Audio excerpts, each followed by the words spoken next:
today's webinar. And then I know that we have a few people on the call who are interested in responding to the grant application. So I think I'll go ahead and give you all an opportunity to introduce yourselves and the organization that you all represent. Well, good afternoon. It's good to see everyone. Sarita Robinson. I'm Director of Office of Early Learning here at UPO. Talia Holloman, Senior Manager for Associates for Renewal in Education, ARE. Good afternoon, Phila Parker from Hurley & Associates, Project Director.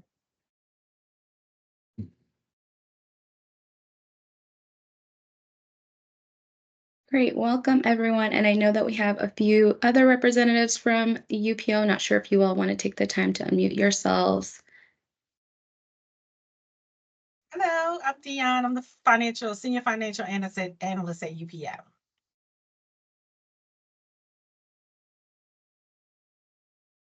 Frank Heisler here, Fiscal Specialist, UPO. Great. Well, welcome everyone. I will give Samantha a moment to put up the PowerPoint and then we will go ahead and get started. Thank you all for your interest in serving and responding to the grant application that's available and serving our childcare providers in the community who are participating in the Quality Improvement Network. As I mentioned, my name is Lisa Torres. I am the Program Manager for the Quality Improvement Network at the Office of the State Superintendent of Education, lovingly known as OSSI, and I am the one responsible for the implementation and monitoring of the program as the direct grantee to the Office of Head Start. We will go ahead and we can transition to the next slide.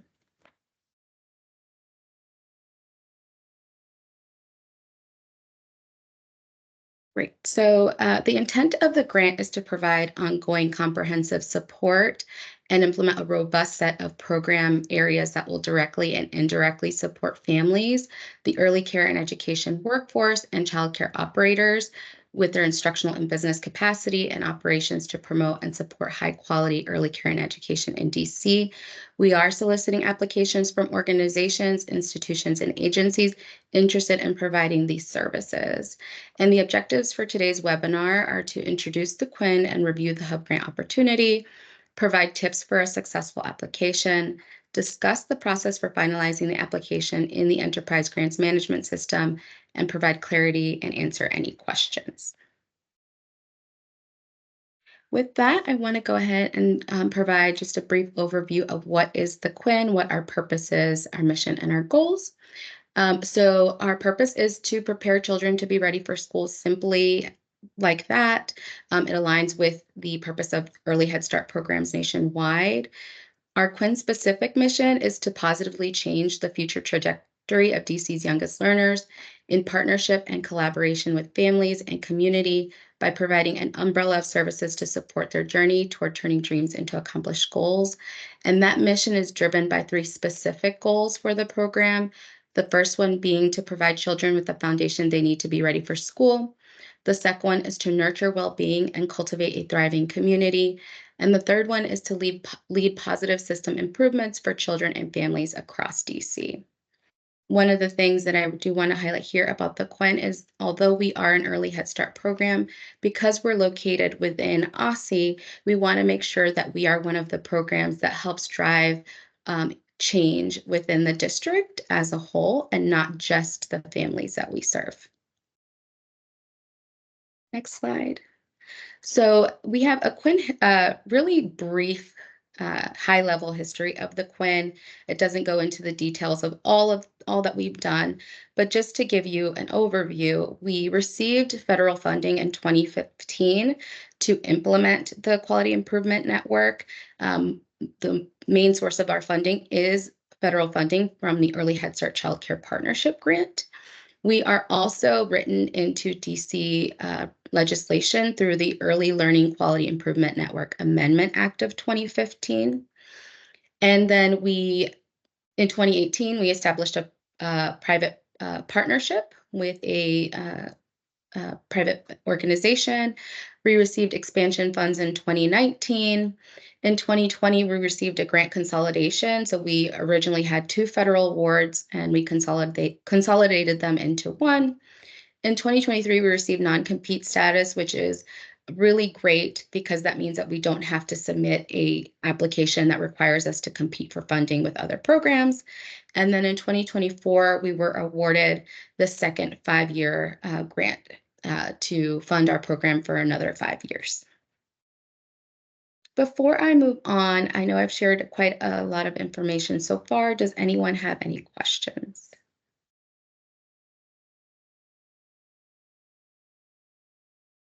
All right. So in front of you is the organizational chart. It lets you know how we are structured. Like I mentioned, we received funding from the Office of Head Start, and OSSI is their direct grantee. We then, as just a district government agency, are responsible for the licensing and compliance of childcare facilities in the district. We work with a variety of different programs, so childcare licensing, subsidy, DC's quality rating and improvement system, and then the QUIN. And so you'll notice that they are in order and layered based on how the child development facilities engage with our agency. Then after that is the delegate agency, which would serve, which would be those of you who are selected to serve as the hub for this program. And then the delegate agency works directly with the child care partners on the implementation of Early Head Start. As I mentioned, very high level overview. Does anyone have any questions about the organizational structure?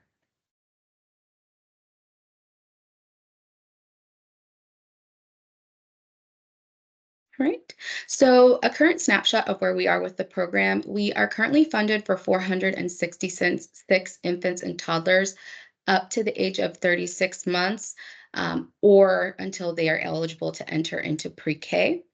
We work with 29 child development facilities. 13 of those are centers and 16 of those are homes. And so this does not fluctuate very much. It may change a bit. The child care facilities are their agreement with us also ends September 30th.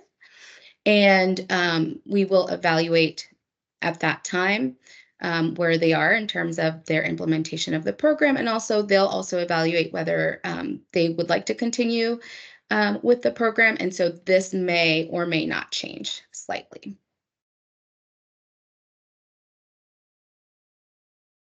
All right, so to get through how we're funded and the grant itself, the applications are due July 23rd of this year.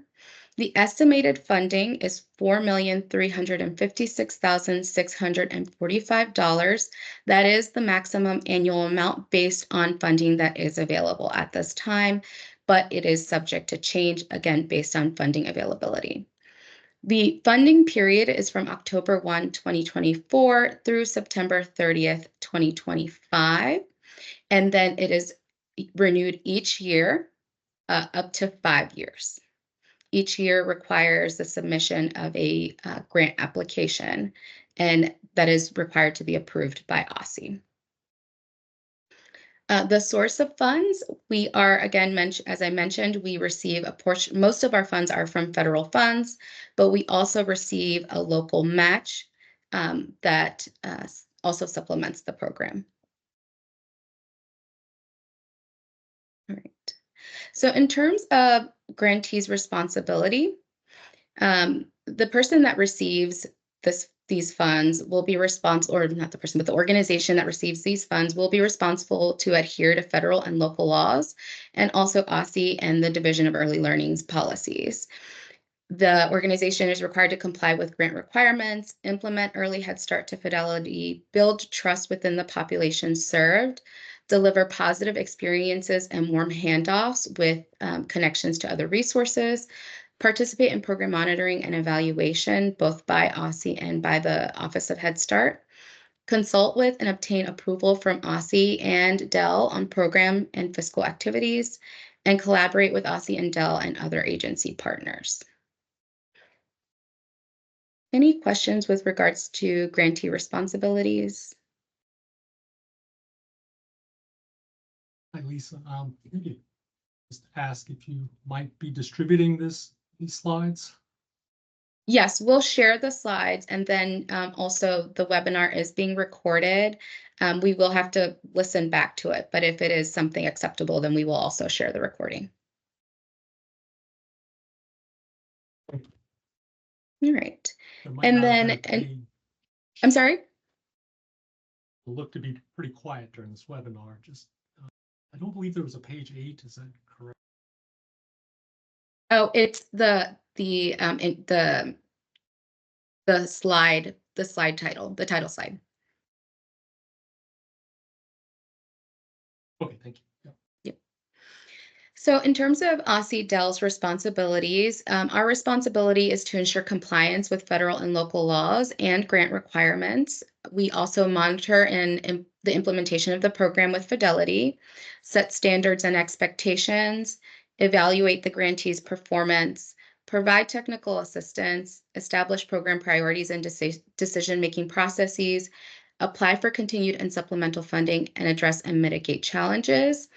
All of these are done in collaboration with the grantee to ensure that the population that we serve are receiving program services that meet their needs, but also that meet the needs of the grant and the program itself. So in terms of the award process, this is, again, a very high-level overview.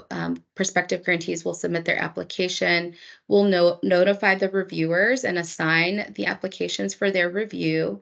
They will have a period where they will review and score the applications.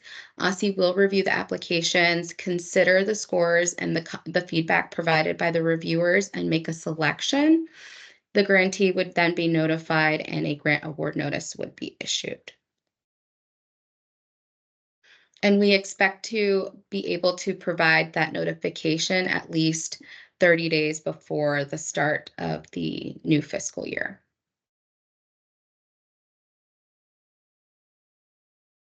So OSSI will assess the applicants on the following criteria. Again, just based on what the reviewer provided and then also our review.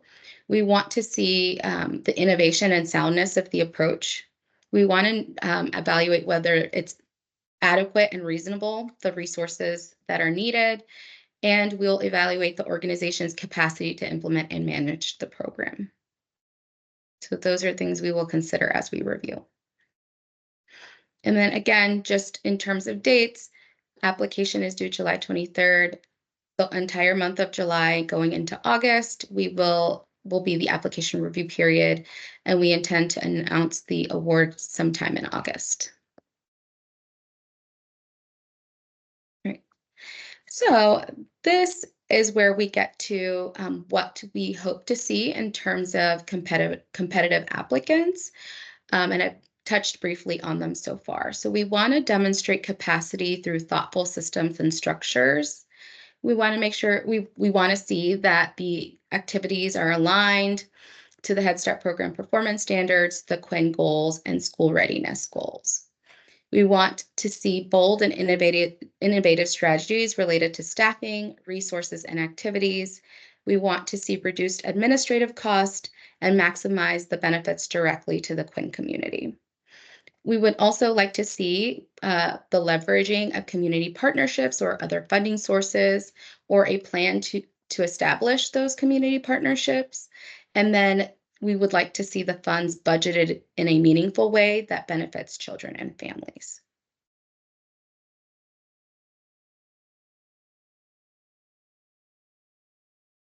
So we have broken down each of the areas that require a response within the grant application and provided questions in terms of what are things that you all should consider as you draft your application.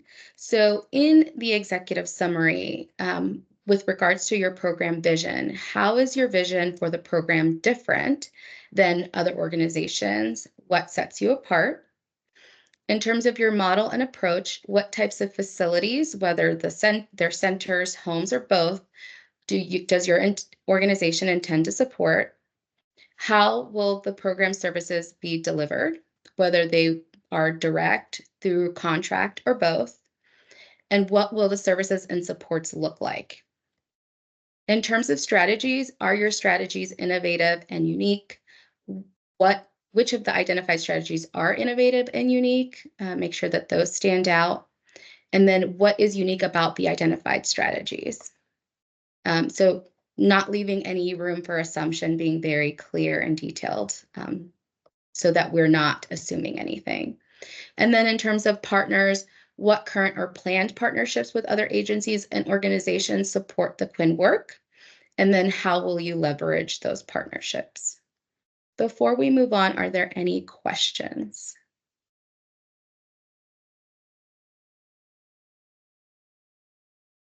Okay, next slide.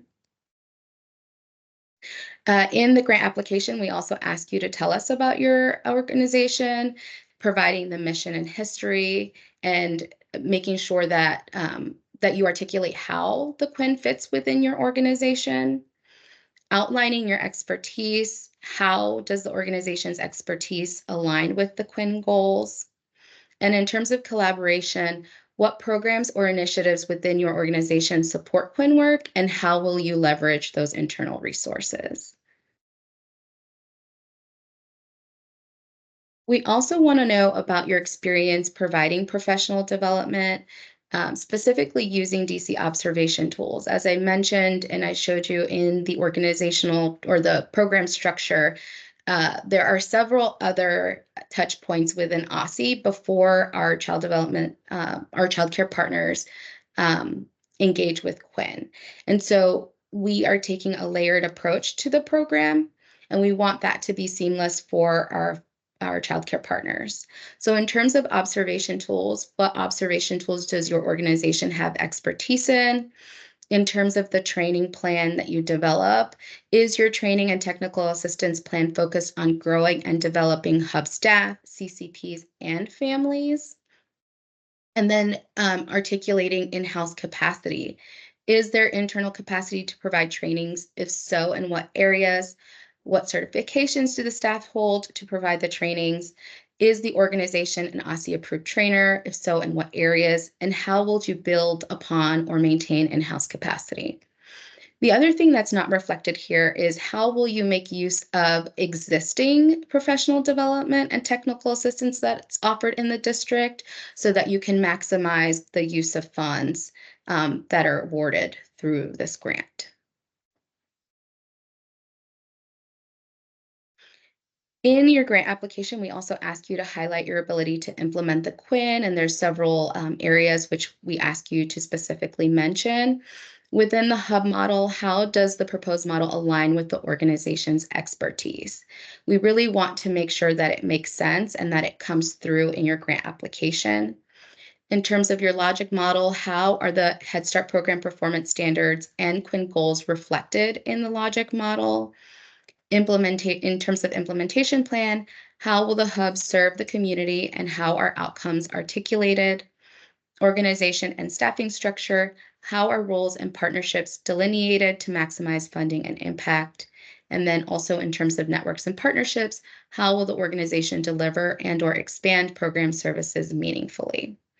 So you'll see that in each of the slides, what we are hoping to see in your grant applications are a build upon each section that helps us understand how you're leveraging all that's available in the district, how you're leveraging everything that you have available within your organization, and how you're articulating your understanding of where you fit in within the system, and how each of those articulating your understanding of how each one builds upon the other. So then we get to detailing how you'll manage finances and allocate funds. So we have two areas, in terms of financial management, how will the financial management process ensure funds are spent as approved in the budget? our program staff a part of the financial management process? Is the financial management process clear? One of the things that I do want to highlight here is the word process, and also and keeping in mind process as you put together your grant application. When we are engaged in monitoring, whether it's OSCE monitoring or monitoring from the federal government, that is one of the first things that they will look at, is whether there is a process in place and whether that process is in writing. So make sure you're keeping that in mind as you're putting together your grant applications. And then in terms of proposed budget, are funds distributed proportionate to program activities?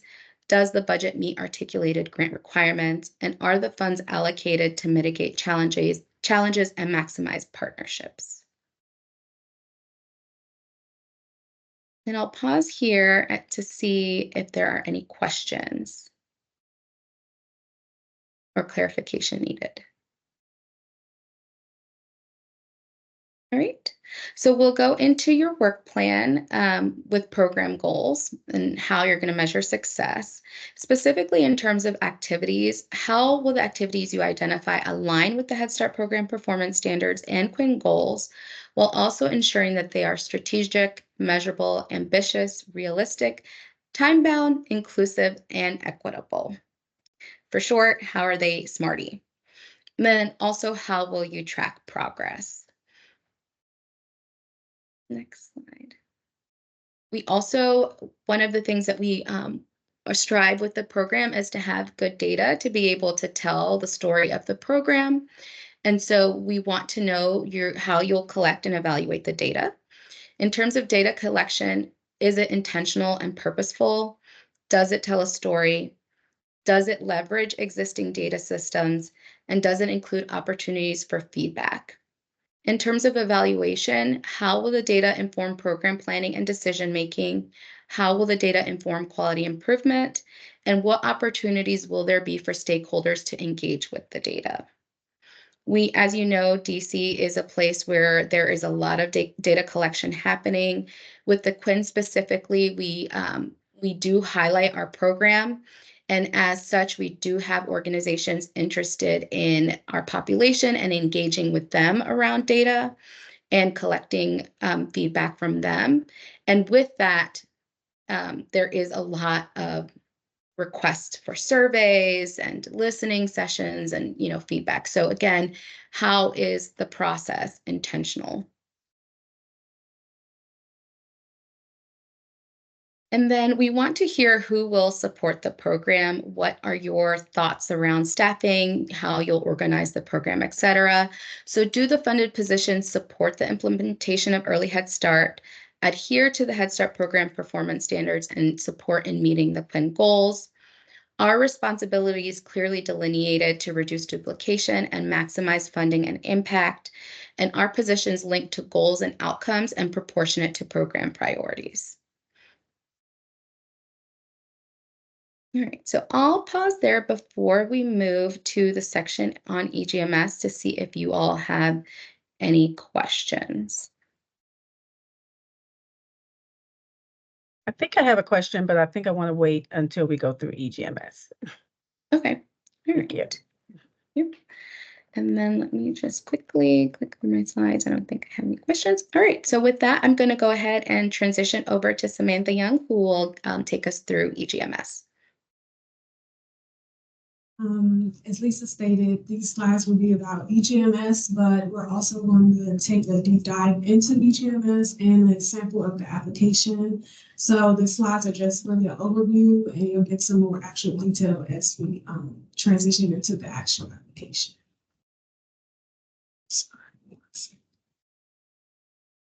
So for EGMS, the application to EGMS consists of the following tabs.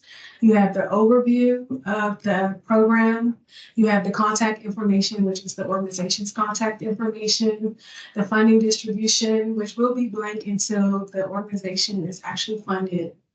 The program information, which will break down to the classifications, the executive summary, the information about the organization, the capability to implement the Quinn, and experience providing PD.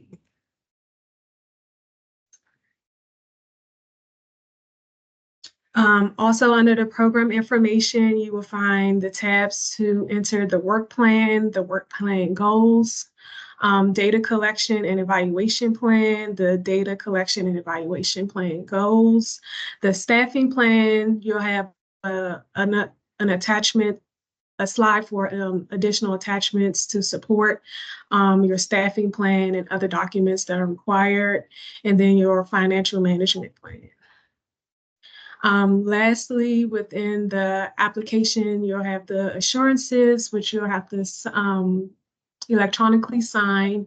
Award administration overview, you'll have a tab for the submit, which will consist of a consistency check to make sure that you have entered all the information that's required for the application, as well as the application history, and a tab to actually print the application if necessary. Within the application, you'll have two budget tabs, as stated before, because the program is funded locally and federally. So there'll be two tabs that will mirror these detailed information. Under those tabs, you'll have an overview tab of the funding. You'll have the detailed plan and expenditures where the applicants will have to enter their budget overview, the salaries and benefits for the staff, the professional services, any services that you plan to use for the Quinn program is where you're entered there, any equipment necessary for the program, any supplies or materials that is necessary for the program, fixed property cost, other objectives that do not fit within these categories. You'll also have the tab that goes over your indirect costs, and then it'll have a final budget summary. Sorry. No, sorry, Samantha. And before you move on to the next slide, what I do want to highlight are some required items that should be within the budget, and then also highlight how you decide to distribute your funds within the federal and local is up to you. So you can have all salaries and benefits under federal, or you can have all salaries and benefits under local. It's what makes most sense. But there are some things that we want to make sure are reflected within the budget. This includes teacher stipends that they have received during the implementation of the program for the last 5 years. So we do want to make sure that that is reflected within the grant application and budgeted for. Also, family engagement stipends, assistance to families to mitigate any barriers that they experience as they engage in our program. And then diapers and wipes for all children during program operations. And also flagging that the Head Start program performance standards also require the provision of formula. And that should be in the event, also for program or operations, but in the event that the provider is not participating in CACFP. And we have tried to get the provider to participate in the program. The other thing that I will flag in terms of budget, there is a standard budget amount that's provided by the federal government in regards to training and technical assistance. You can budget more, but we will articulate how much that amount is, and that amount is specifically designated for training and technical assistance. And that's not an amount we provide as OSSI, that's an amount that the federal government provides. So I did want to flag that for you as well. Thanks, Samantha. Before we transition to the actual application, just some information to know for each EMS. All applicants must submit their central data application. This includes your SAMS, which is the System for Awards Management. You will have to contact SAMS.gov to obtain your unique employee identifier and the expiration date to complete for the application, before the application.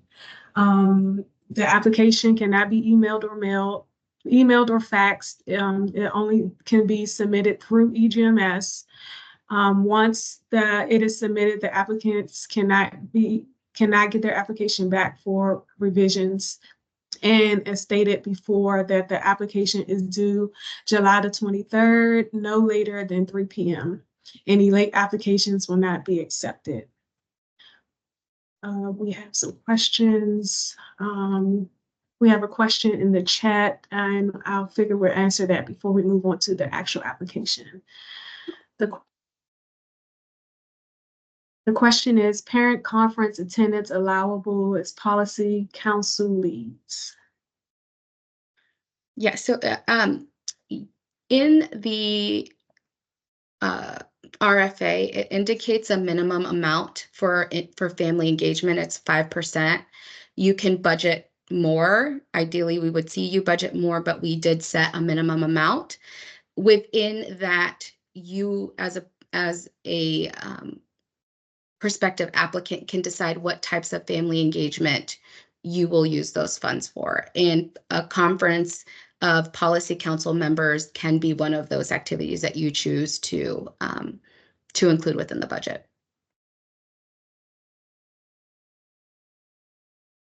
Each EGMS user must have their own credentials.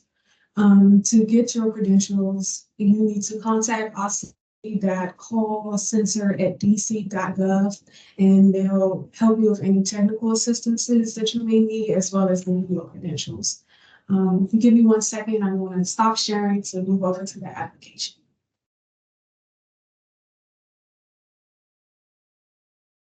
As Samantha goes into the application, are there any other questions in terms of allowable costs or allowable items to budget?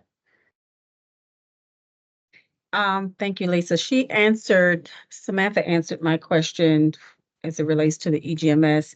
Just wondering, just as you have the 5% for the parent participation, will there be a amount for the TTA? But we have not set a separate amount outside of what the federal government requires us, that Okay. provides us for TTA. So you have the flexibility to, to budget more funding for that. Okay, thank you. Possible to see that EGMS contact information again for troubleshooting should there be an issue? Yes, I'll be sure to go back to that slide. If you want to screenshot it, but if it's stated, you'll get the slides, so it'll be a part of the slides as well. Okay, great, thanks. So if you haven't had the experience in EGMS, this is what it looks like when you come to the homepage. As stated, you'll get your sign-in, login, and password from Aussie Help Desk. Give me a second. These are just a couple things I have to go through to get to the actual application. It should pop up just automatically on yours.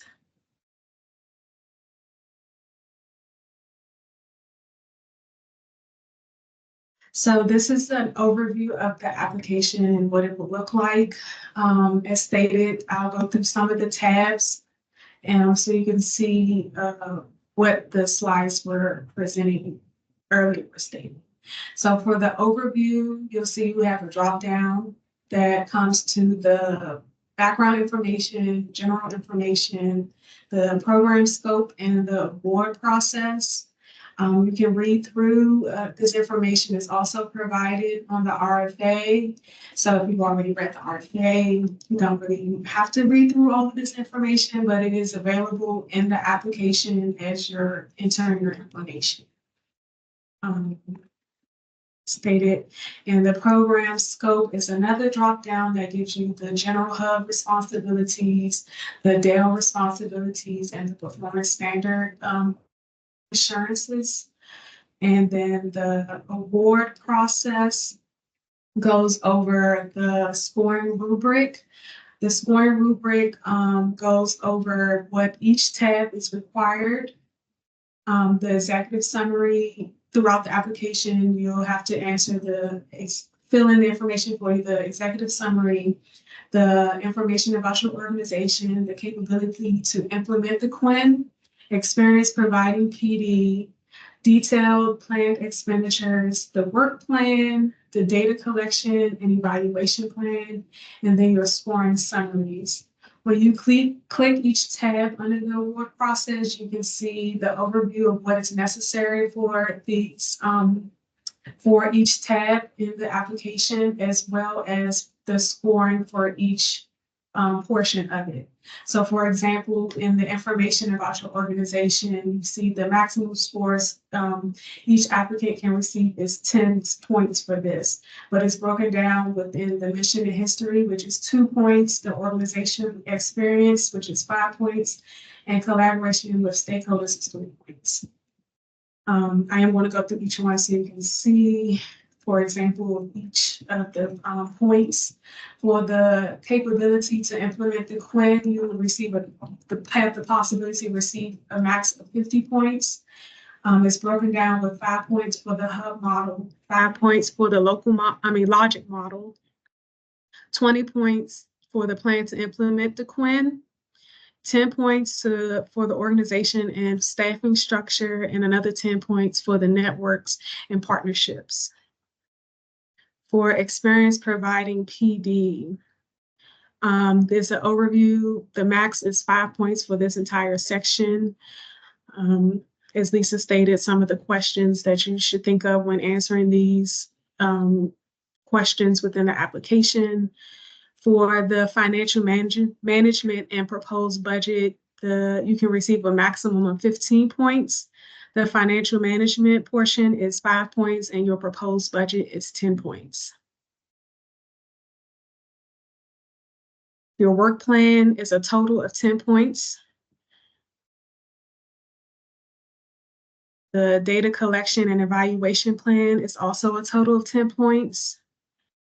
And then we have a summary of the actual scoring rubric. This information is also in the RFA if necessary for you to have on the side while you're filling out your application. Also want to point out that when you're working within EGMS to fill out your information on like a Word document and then transfer it into EGMS, because it does time out and we don't want you to lose your information as you're entering. We do want you to be mindful about completing your application early in case you do have some issues trying to submit and you don't want to get down to the 3 o'clock and have any issues. Also, when you're entering your information, you'll see at the bottom of each page, well, not here, but on the next pages, that it's a save button. Sorry, just want to get you an example. Okay, it's a save button at the bottom of the tabs, and to save after you enter all your information. So going back to the contact information, this is where you will enter the director and any alternative contact information. As mentioned, the budget, this page will remain zeroed out until you are actually awarded. And this is where now we get to the actual portion of the application. So under the program information, you will need to enter your classification, the executive summary. You see where how many characters are available for each section. As stated, it will be mindful for you to actually write it in a Word document and then transfer it into here. Your organization, information about your organization, and you can see with each section how many points are available for these sections. The capability to implement the QUIN. You'll also have links where you can upload any supporting documents within the application. Providing experience with the PD, the work plan overview, and then your work plan goals. When we come to the work plan goals, I wanted to point out that you have 3 goals, work plan goals that you must fill out. And within the 3 goals, you have 3 objectives, With each objective, you have to have a minimum of 3 activities, the activity descriptions to support, the milestones and tasks to support each activity, the parties that are responsible, as well as a start date and end date. The application will not allow you to move forward if you do not enter that information. And that is for each objective under each work plan.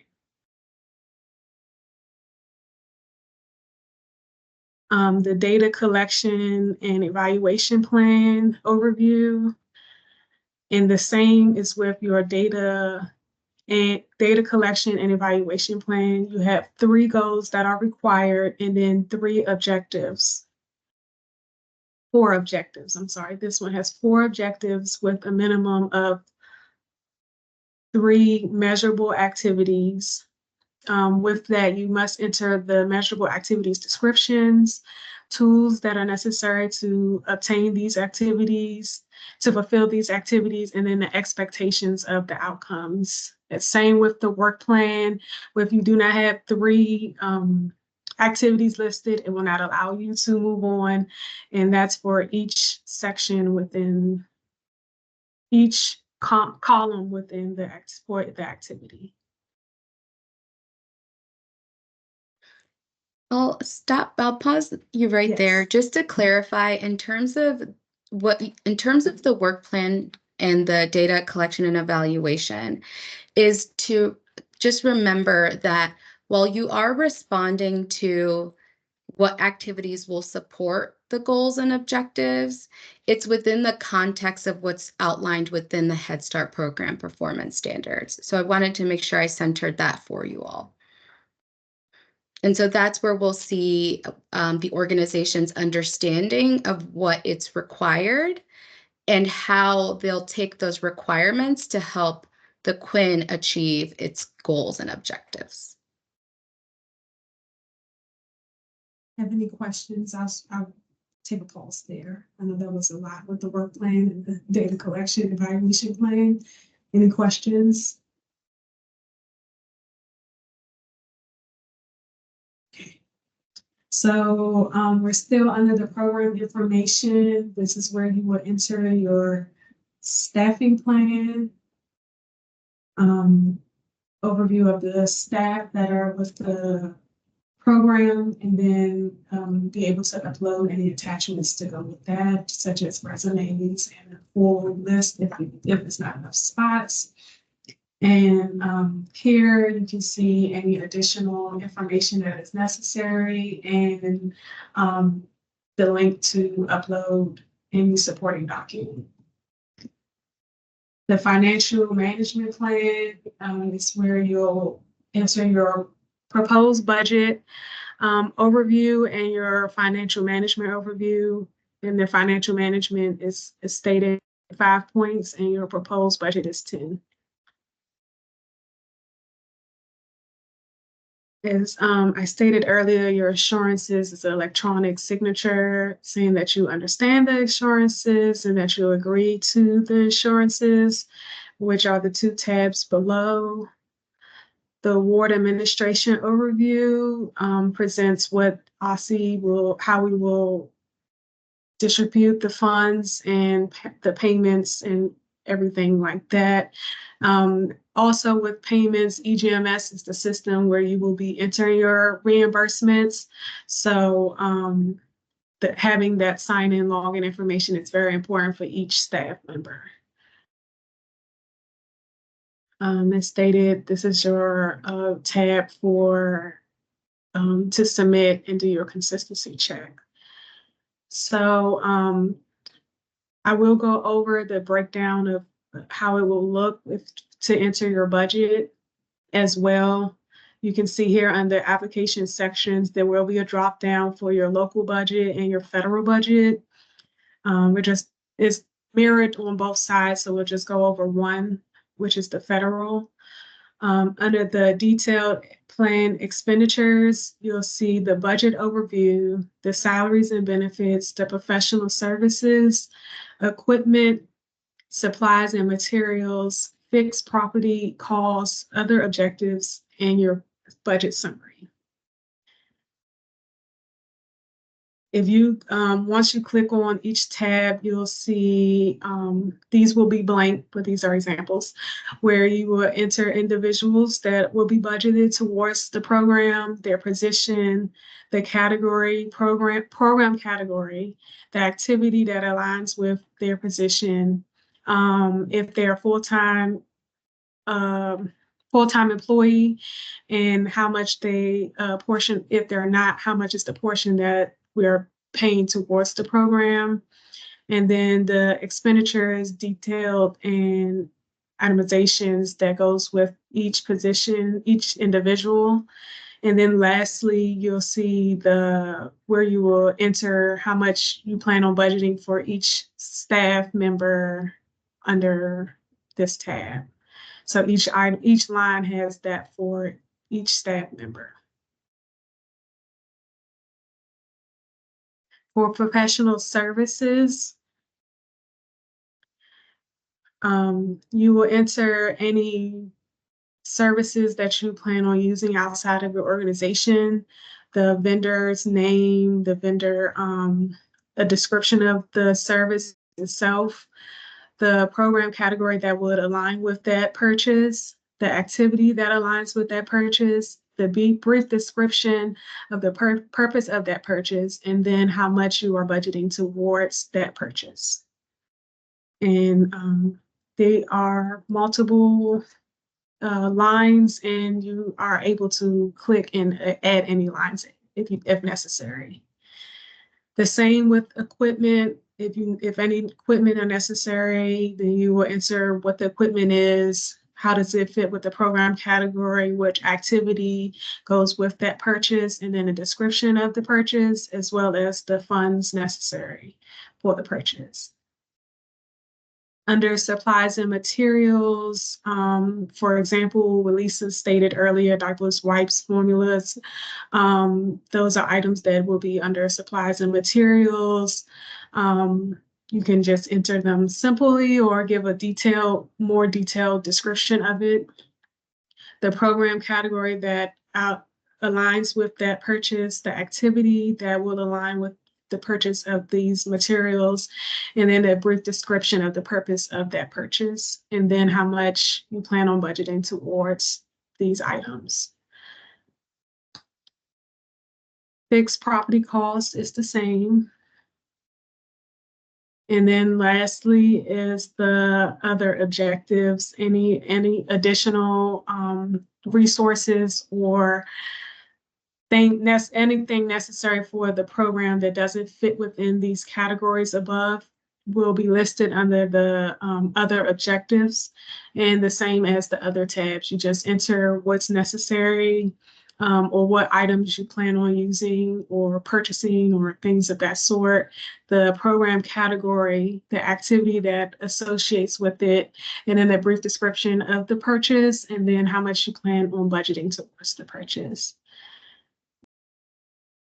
And then at the end, your budget summary will give you an overview of how you budget your funds and make it a little easier to see if you need to go back and make any changes somewhere.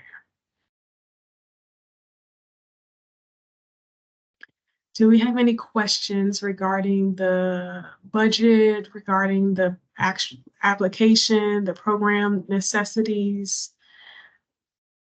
Any questions on EGMS? That example below, scroll down, is direct expenses only.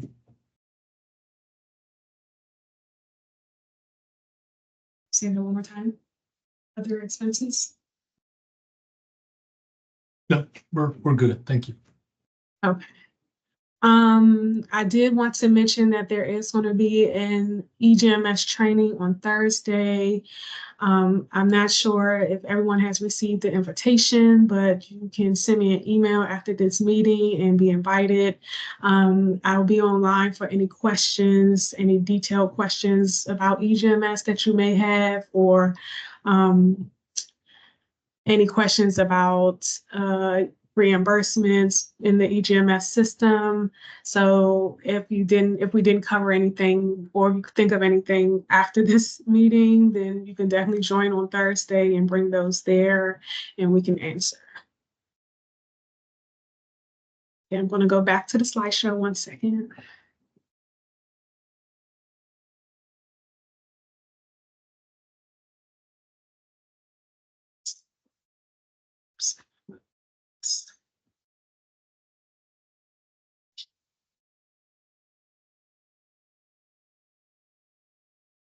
Okay, here is the information on receiving your credentials to sign in to EGMS. The help desk is open from 7:30 to 5:30 Monday through Fridays. Here's the number, and if you want to just email, it's aussie.callcenter@dc.gov. Do we have any questions as we've come to the end of our slideshow today, our presentation?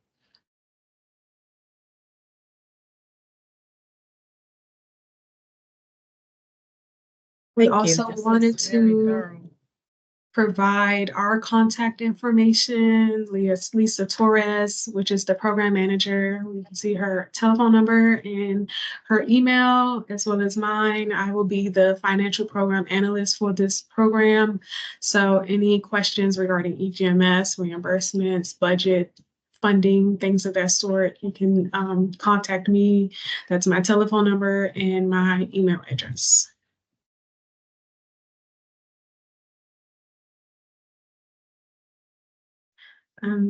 Sorry, Sarita, you were speaking. Oh, no, I was just saying thank you very much. This was very thorough. Appreciate the information. You have any other questions or comments today?